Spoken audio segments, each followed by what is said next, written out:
देखिए, मेरा अनुभव जो रहा पिछले 2-3 हफ्तों में, देश भर में हम लोगों ने प्रचार किया और मुझे लगता है कि जो माहौल है, एक परिवर्तन का माहौल है। लोग दबी-ज़ुबान इस बात को बोल रहे हैं कि 10 साल से लगातार पूर्ण बहुमत की सरकार 2 बार हमने बनाई।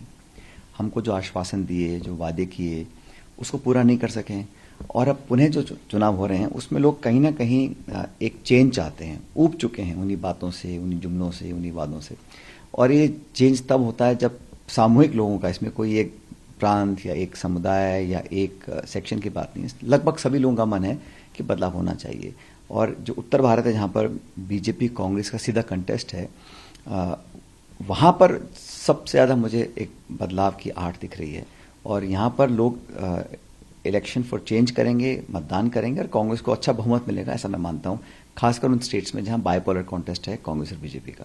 कई फ्लुएंसीज में बड़े नेता कांग्रेस ने फील किए हैं, वहां जहां पे हमेशा से बीजेपी का होल्ड रहा है, चाहे वो राजनांदगांव ले लें, चाहे वो महासमुंद ले लें, ये बीजेपी को अभी तक पिछले 30 सालों में हमने देखा है कि बीजेपी के प्रत्याशी जीते हैं। तो क्या आपको लगता है भूपेश बघेल जैसे और बड़े नेता फील करके कुछ कांग्रेस को चेंजेस आ सकते हैं? नहीं, ये बात सही है कि छत्तीसगढ़ में जब जब लोकसभा के चुनाव हुए हैं, यहाँ पर हम लोगों को बहुमत नहीं मिला है।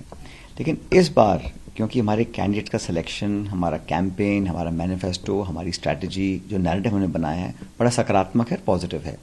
उस आधार पे कार्यकर्ताओं में बहुत जोश भी है। इसलिए जो अब तक वोट पड़ चुके हैं और जो 7 तारीख को 3rd राउंड का वोट होगा, उसमें हम लोगों को अच्छा बहुमत मिलेगा। और मैं तो बड़ी विनम्रता से कहना चाहता हूँ कि भाजपा से ज़्यादा सीटें कांग्रेस जीतेगी इस बार छत्तीसगढ़ में। और ये मुझे एहसास इसलिए हो रहा है क्योंकि जो फीडबैक मिल रहा है, जो लोगों से हम बात करते हैं, तो लोग उत्साहित हैं। और सरकार बदली छत्तीसगढ़ में, बीजेपी की सरकार बनी है, लेकिन 4 महीनों में कोई ऐसी छाप नहीं छोड़ पाए हैं अपने काम से। और इनिशियल जो पीरियड होता है उसमें बहुत उम्मीदें लोगों को होती हैं। तो ये डबल इंजन की सरकार बहुत जगह फेल हो चुकी है और यहाँ पर भी ठीक उसी रास्ते पर जा रहे हैं जहाँ लोग अब बदलाव चाहते हैं, संतुलन बनाना चाहते हैं।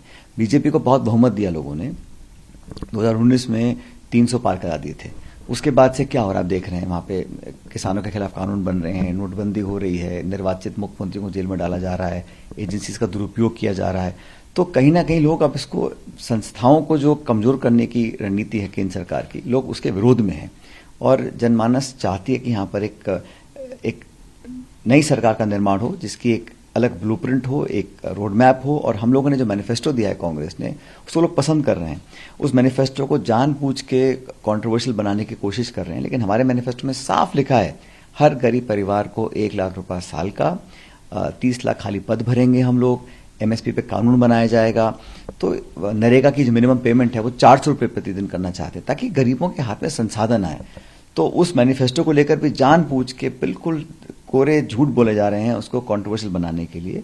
हम लोग चाहते हैं कि मुद्दा रहे एमएसपी, मनरेगा, महिला सशक्तिकरण।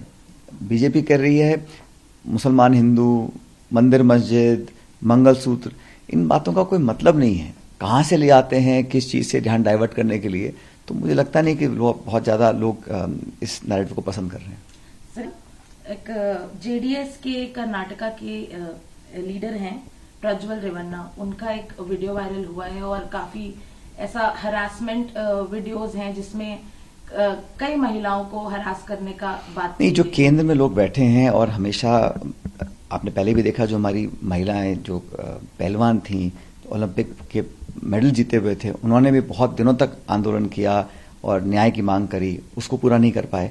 अब दोबारा ये प्रकरण सामने आया है, इसमें तो न्यायोचित कार्रवाई करनी चाहिए, ना सिर्फ इसलिए कि कानून का उल्लंघन है, इसलिए भी कि आचार संहिता लगी हुई है।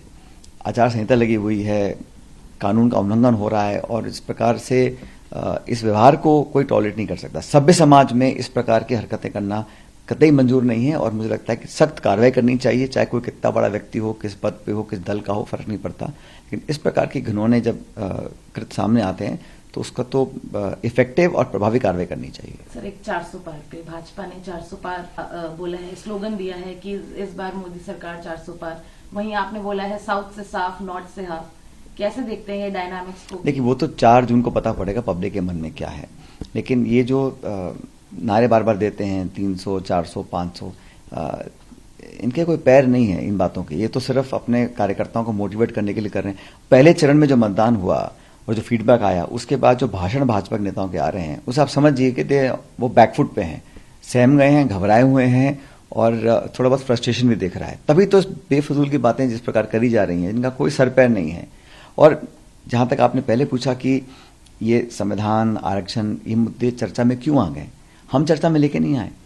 रूलिंग पार्टी के ही कुछ ऐसे लोग हैं जिन्होंने बार बार इन बातों को हवा दी और इसीलिए आज उनके शीर्ष नेतृत्व को बार बार सफाई देनी पड़ रही है। तो सवाल यह है कि सफाई देने की नौबत ही क्यों आई, ये चर्चा शुरू कहां से हुई? हमने कभी ऐसा नहीं कहा, उन्हीं के लोगों ने बार बार इन बातों को बोला, तो कहीं ना कहीं लोगों के जहन में ये शक पड़ गया कि इनकी मंशा क्या है और ये किस दिशा में सत्ता आने के बाद जाना चाहते हैं। ये बड़ा सवाल बन गया। कांग्रेस पार्टी कितनी कॉन्फिडेंट है? जानता हूं कि 10 साल में विपक्ष में रहे और अब जब चुनाव होंगे तो हमारी पार्टी और हमारे इंडिया अलायंस का जो गठबंधन है वो बड़ा मजबूत है। लगातार हम बढ़त बनाए हुए हैं, तो 4 जून को जब परिणाम आएंगे तो हम लोगों को पर्याप्त बहुमत मिलेगा सरकार बनाने का, इतना मैं जानता हूं।